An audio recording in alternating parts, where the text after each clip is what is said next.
Why New Haven? New Haven was a place that embraced me as an individual. I started at Southern Connecticut State University here in New Haven and met my wife, Nancy. I decided actually to go to embalming school. Nancy was very, very supportive.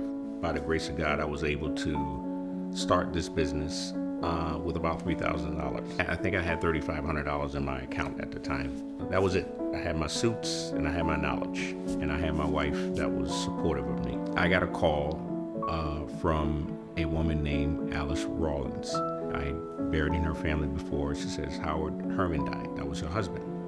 I said, oh my God, I'm sorry to hear that. I said, Miss Rawlins, I'm not at Key's Funeral Home anymore. That's where I first met her. She said to me, I don't care where you are, as long as you are handling the case. I just went on ahead and arranged for another funeral home to help me to carry out the services. About 3 days before Herman's service, I received the letter from the state stating that I was an official business. Actually, the day that I received that letter that I was an official business was actually the same day that my daughter was born, Kendra. This is the second location, the expansion of Howard Cahill Funeral Services. It's 319 Barbour Street. This is my third location.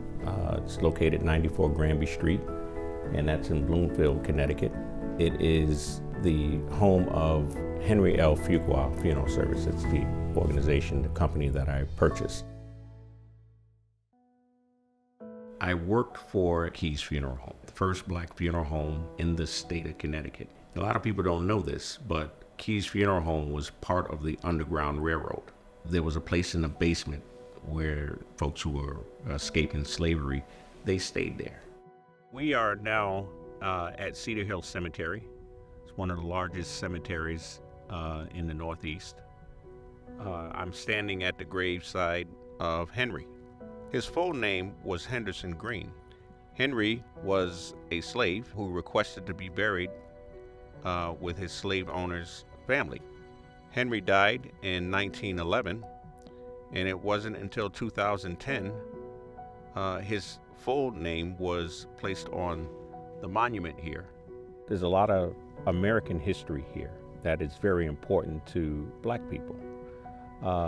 Here we're standing at the monument grave of the Custis family, and Mr. Lemuel Custis was a Tuskegee Airman, the first class.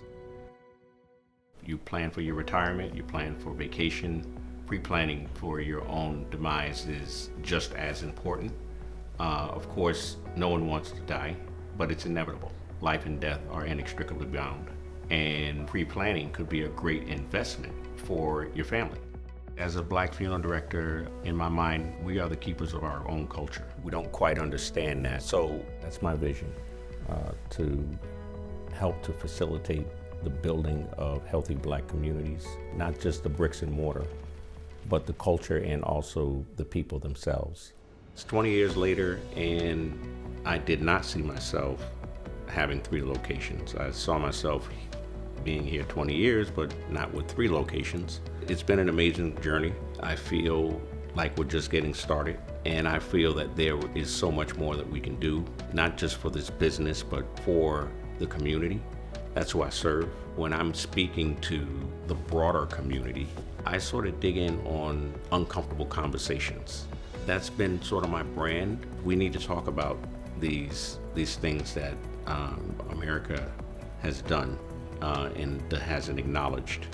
And I'm gonna make you talk about it, and I'm gonna use my position to do that.